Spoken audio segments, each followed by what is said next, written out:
one who has taught me what life and living's about. Though my heart is in pieces as days with you come to an end, I'd still say that if I had to live my life over again, I'd have you here with me, and each memory of you that I hold is where you live forever on as I let you go. 'Cause that rainbow bridge is in sight now, so I send you on your way to that place where only happiness awaits. So go run free to where the grass is always green, beyond the rainbow bridge where skies are blue. Go run free, beyond time and space, together we'll be beyond the rainbow bridge. I'll be with you, I will be with you.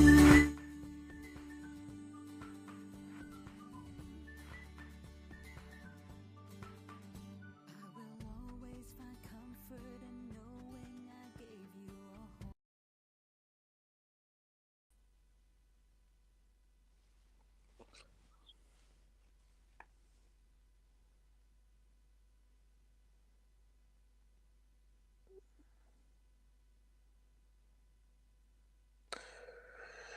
Good evening, and thank you all for joining me and tuning in this evening. This is I suppose, a much different episode to what we normally do here on the Big Back, because this week we lost someone very, very special to us. She was the light of this house for 9 years since she came into this house. She was the dog that brought joy to absolutely everybody that she met. Earlier this week, we lost Millie to kidney failure. And I suppose, like, for me, it's been, not just for me, for my dad, for Jen, for anybody who loved Millie, it has been an absolutely, I suppose, totally devastating, heartbreaking week.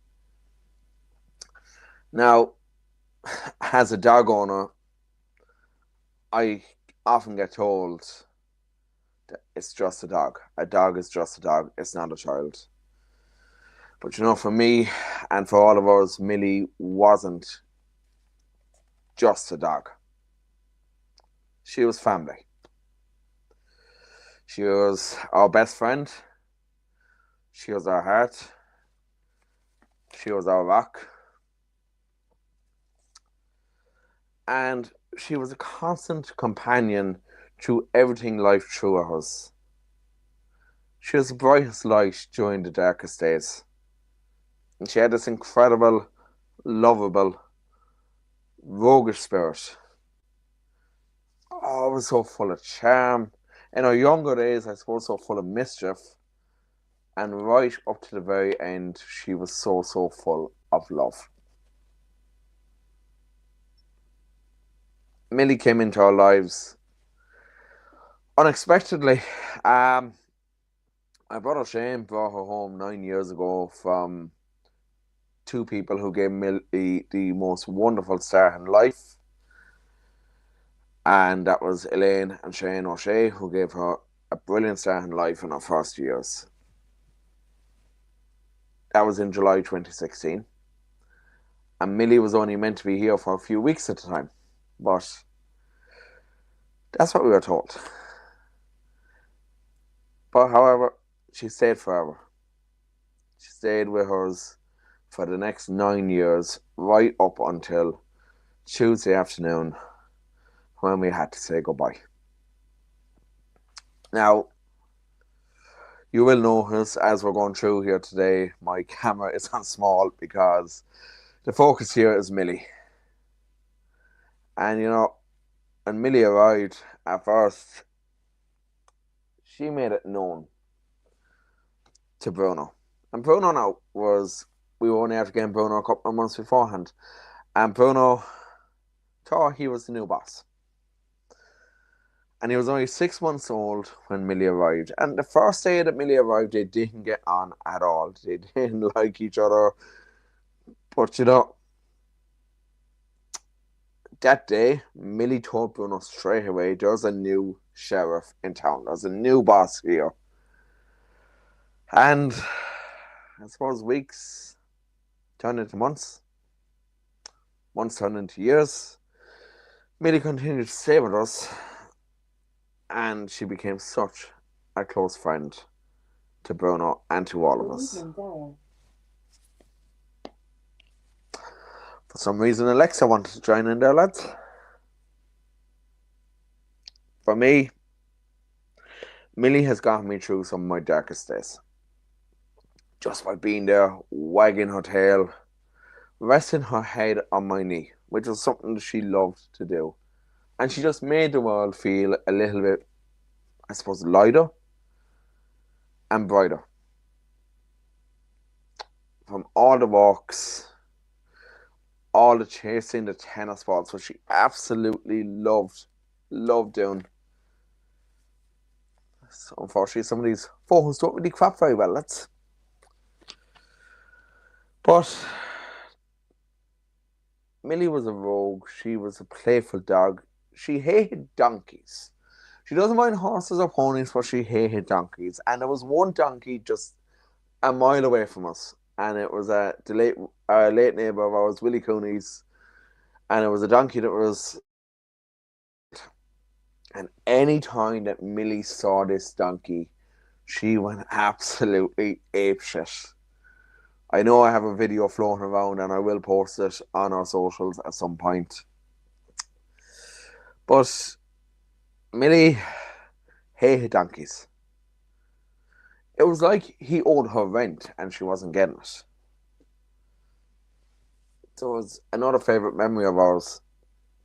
Where there was one day, myself and Jen, we were inside in Mickey Martin's, and Bruno, being Bruno, knocked over the table. He knocked over the table and spilt everything.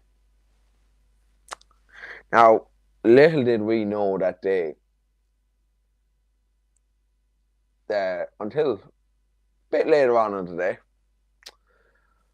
day, Millie had lapped up some of the drink. There was a gin that fell. I'm assuming a gin and Sprite. And there was a gin that fell that was belonged to Jen. And myself, I wasn't actually drinking this day because I was the designated driver. But it was when we got back to the car. We didn't know at first, but when we got back to the car, all we see is Millie in the back of the car. And there she is with all four paws up in the air, snoring, loving life, drunk as a skunk, and just legs in the air like a tipsy queen. That was Millie. Millie was a character in absolutely every sense. Millie adored the outdoors. Special trips to UL. No campus with Dad and Bruno. Now Bruno, if any of you have met Bruno barked nervously at absolutely everybody. Like, Bruno is not a people dog. Bruno he likes to be cuddled up to myself and Jen and to Dad. But he doesn't like anyone even who comes to the house. He cowers away. Millie is the complete, utter opposite. Millie wanted to be everybody's best friend, especially the rugby lads. So, if anyone's familiar with the UL Nora campus, they know that the Munster rugby team often train over there during the day. And Millie was no stranger to the Munster training sessions. At any opportunity that she got down through the years, she used to just jump right in, jump in to the Munster training sessions, and she used to go in, lie on all fours up in the air, get rubs after the likes of Johan van Gran, CJ Standard, Joey Carberry. They all loved her. They adored her inside there. And that's the thing about Millie. Everybody, not just rugby lads, everybody adored Millie. Now, Millie had an absolutely incredible bond with me, but she also had an absolutely incredible bond with Jen. So it wasn't just me that Millie called up to. Millie would call up to me at night. But in the mornings, she was Jen's girl. She'd wait patiently, or I suppose not so patiently, for Jen to give her all the rubs. Now, if Jen was drinking her coffee, or looking at Instagram, or looking at Facebook, or whatever on her phone, reading a book on her phone, Millie knew that there was still one free hand to get rubs with. And that's what that hand should have been doing. It should have been doing its job. It should have been giving all the rubs to her. And we have a brilliant photo right here, which I'm going to show here. And it's of Jen and Millie. And it was taken below in Castletroy Park. Now, in this photo, this is just one of my favourite photos of the two of them together. So, Jen laughing beside Millie. Millie wearing this big, beautiful smile that makes it look like she's after telling her favourite joke. And Jen got it. It's one of those perfect moments that says everything about their bond. Millie loved Jen in every way possible, and Jen loved her back just the same. And it's interesting, for years, Jen always said to me, "Oh, Millie's your favourite." And she was right. Even though I never said it out loud, she was right. Millie was everyone's favourite, not just mine. I always knew it was true myself. I suppose in Millie's last couple of days, I spent so much time lying by her side. I made sure to tell her the same. It's funny. In modern day relationships, it's often said that the woman is the boss. And I've been reminded over the last 9 years since I met Jen that she's the boss. But you know what? Jen knew there was only ever one true boss in the house. And that was Millie. I can go back to the days before COVID. And before, I suppose, I was back when I lived out home. Millie and Bruno had this, it was an amazing sense that they just knew exactly what time I was due home from work. And every day they would go off into Dad's room, up onto the bed, staring out the window, at roughly about 3:30, 4 o'clock. Because they knew I was due home at about 4:30, and they were waiting for me. And I often told this to Jen, but I don't know if she ever believed it until she saw herself. I think my dad actually was in hospital at this time, so Jen was minding the dogs one day while I was working in the office. And she was wondering about 3:30, 4:45, where did they go? Where had they gone to? And there they were, She couldn't believe it seeing it herself. There they were, inside, on the bed, looking out the window, waiting for me. And this thing about dogs, they know when you're due home. Because it's something about the sense of smell that your scent that fades over the day. And based on that, they can tell you exactly when you're due home. And by God, help me if I was 5 minutes away home. I heard all sorts from Bruno and Millie. They made sure to give me hell if I was late home.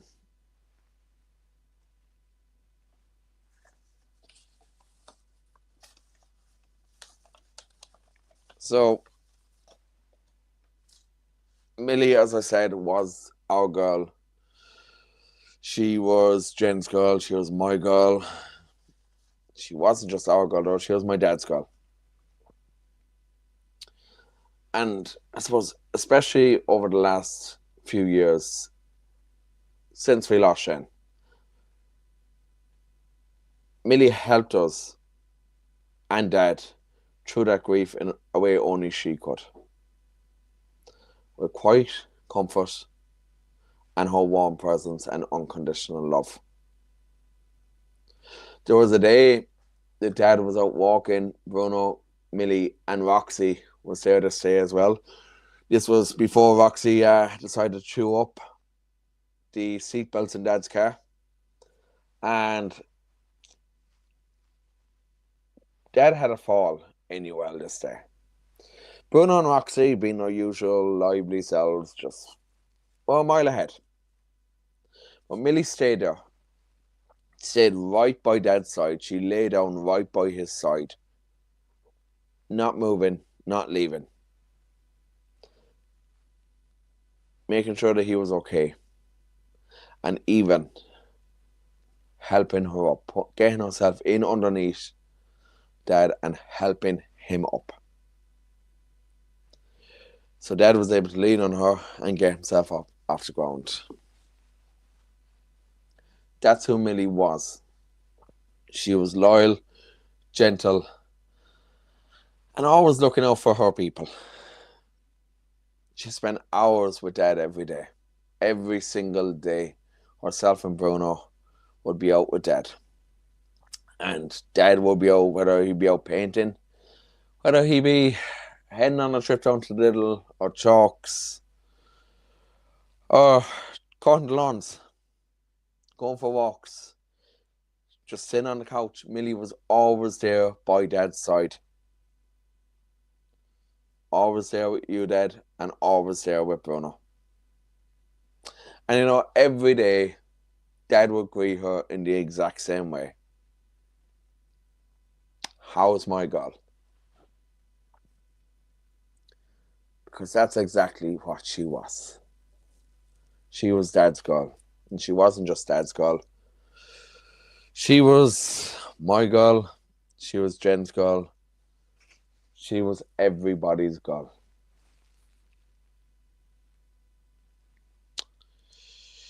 Of course, you have Bruno. Bruno was Millie's best friend and they were partners.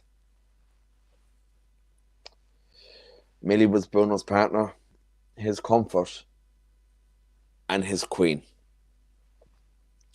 And, like I said earlier, when Millie first arrived, the two of them, they didn't hit it off exactly. But, like I said, it didn't take Millie long to let Bruno know who was in charge. And from that day on, it remained the same. She remained the boss. And there was no question about it. In all the years they shared together,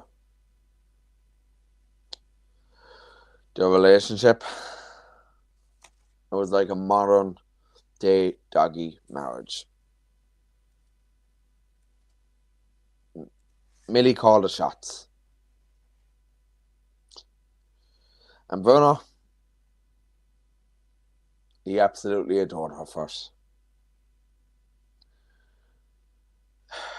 They were completely inseparable. The bond they shared was like something I have never seen in my life between two dogs. It was full of loyalty, affection, and unspoken understanding.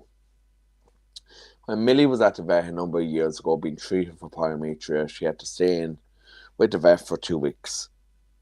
And again, just last week, when Millie was staying in for a couple of days to get tests run so that we could find out what was going on with her, the loss and the loneliness that Bruno was feeling, it was abundantly apparent by the look in his eyes. Bruno adored Millie, and I know that he feels her absence just as we do.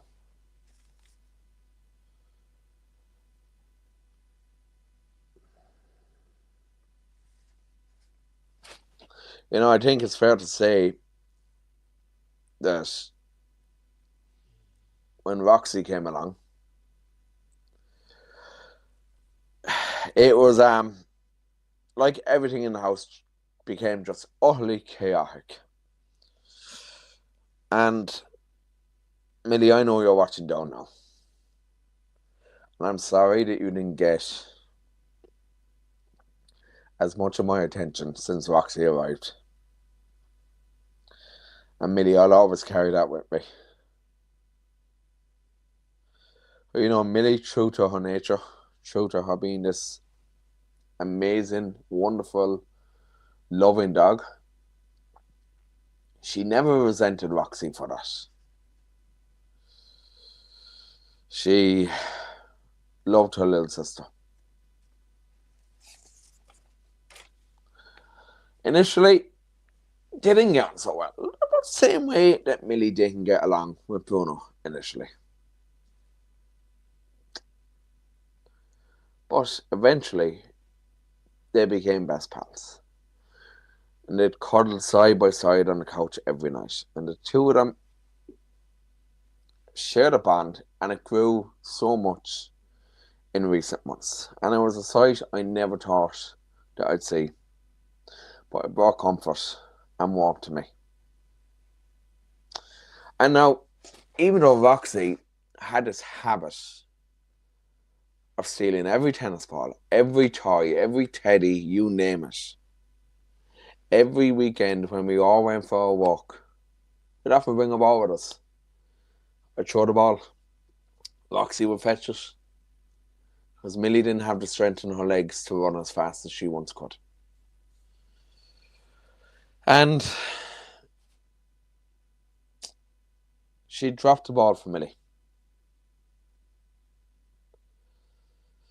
She dropped the ball for Mills and she'd let Millie carry it. And Millie used to be so proud. She was so proud when Roxy would just drop the ball. And she'd be so proud that she was able to carry it.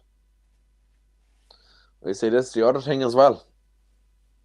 Roxy knew as well who the real boss was. A beautiful girl had been in so much pain lately. And her appetite had completely gone. Last Monday, not Monday just gone, the previous Monday, I took Millie into Tree Vets. I was not expecting the news that I got. I was over in Centra and Ballysimon when I got the phone call from Siobhan and Tree Vets to tell me that it wasn't good. That Millie had chronic kidney failure. And they kept her in on fluids for the next 48 hours. And I got the call then on Wednesday to tell me that it hadn't helped. There was no more they could do to help her. So at that point, we opted to bring her home. We brought her home so that she could say goodbye to all of us. And you know what the funny thing was? Once she came home, she fought an amazing battle. And she gave us some hope that maybe, just maybe, there was fight in the old dog yet. She started eating, and believe it or not, found out then and right then that Millie loved her steaks. We knew that all along, but by God, did she devour those steaks. She got the best of food in those last few days. But come Sunday night, there was a big change in her overnight, and her walk was practically gone. Her back legs had pretty much gone by Monday morning. Her appetite, again, was gone also as well. And we knew then that that was pretty much it.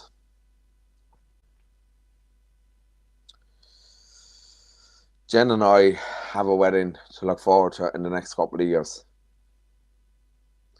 And you know, it's interesting. Millie was a very important part of that proposal. Now, it's kind of hard to see here because the picture's a bit cropped, but I'm not sure how many people know this, but when I proposed to Jen up in Westport 3 years ago, I had the dogs involved. I was really hoping to have a video. But if anyone's been to Westport, they should know that the network out back west, not the best. So I was kind of panicking, thinking, oh God, how am I going to do this? How's this going to work? What I did was a sign in front of Bruno. Will you marry our daddy? And in front of Millie was, we want you to be our mammy forever.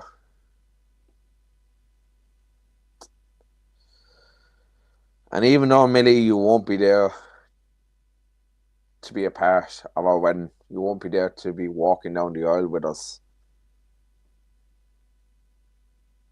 we know you'll be there in spirit, looking down from above with our loved ones who have gone before us, with that cheeky smile that she always wore, and that tail that never stopped wagging.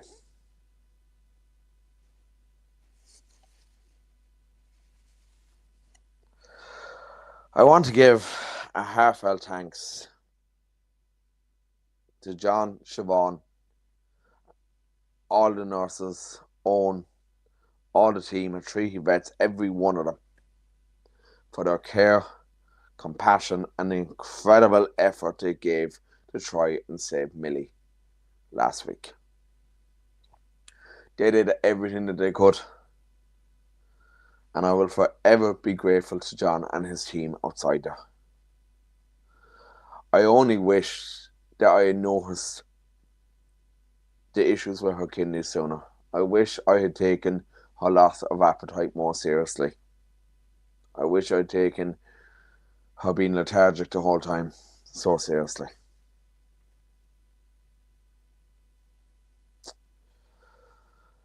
But maybe I could have given her a bit more time. I don't know. John said to me that the end result would have always been the same. It may just have given us more time with our beautiful Rogue.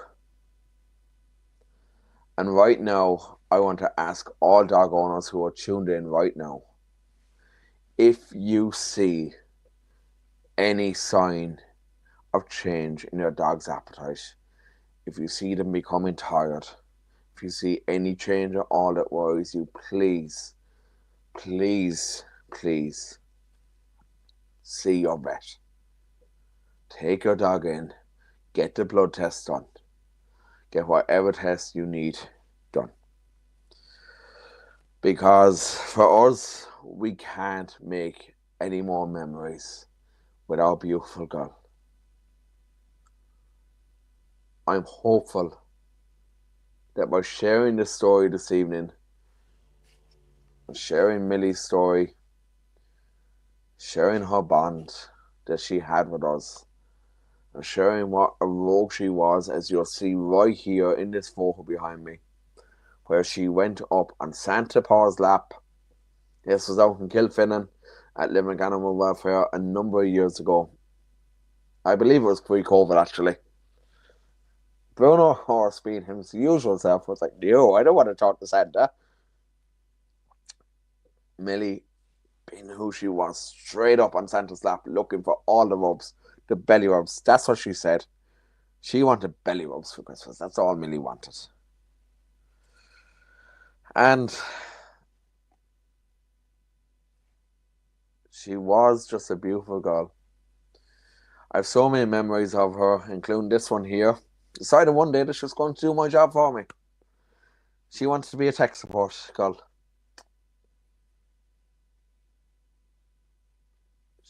He loved being stuck to my side, to her daddy's side. And for me, as I said earlier, many people have said to me, it's just a dog. She was my daughter. And I loved her. We're going to miss Millie more than words can express. I'm not a religious man in the slightest. But last week, when she came home, I prayed for the first time in probably 16 years since before my mother passed away. And I prayed for my mum and for Shane to look down on her. When Shane passed away, Millie was there for all of us. She helped comfort us. And all I can say right now is, Millie, your pain is gone. You are at peace. But I also believe she's not gone. She's just gone ahead. I know that somewhere just beyond that rainbow bridge, Shane was waiting to greet her. And one day, when it's our time, Millie will be there waiting to greet us too. Tail wagging, eyes shining, ready for the next walk together. Millie, my girl, I speak to you now and I tell you to run free now. My beautiful girl. Thank you, Millie, for your love, your loyalty, the laughter you brought us, and your life. You were the best friend I could have ever asked for. You were and always will be my best girl. And I'd like to thank everyone for joining this evening to remember Millie. And so, as we close out the episode, I'm going to share a video collage of Millie's best moments that I put together earlier today. Thank you and good night.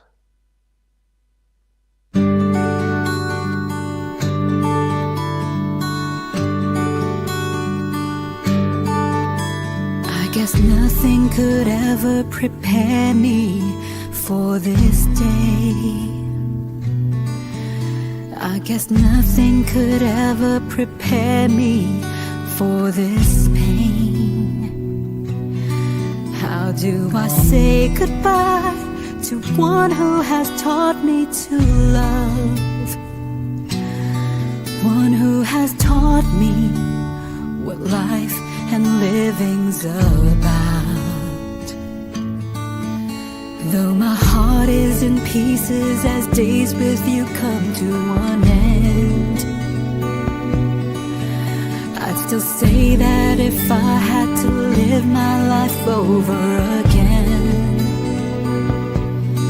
I'd have you here with me, and each memory of you that I hold is where you live forever on as I let you go. 'Cause that rainbow bridge is in sight now, so I send you on your way to that place where only happiness awaits. So go, go run free to where the grass is always green, beyond the rainbow bridge where skies are blue. Go, go run free, beyond time and space, together we'll be beyond the rainbow bridge. I'll be with you, I will be with you. Did you get it? Did you get the imaginary box? Did you? I will always find comfort in knowing I gave you a home, and you've given me sunshine and happiness I'd never known. And I know you are weary, it's time now to rest, time now to go where you'll be restored.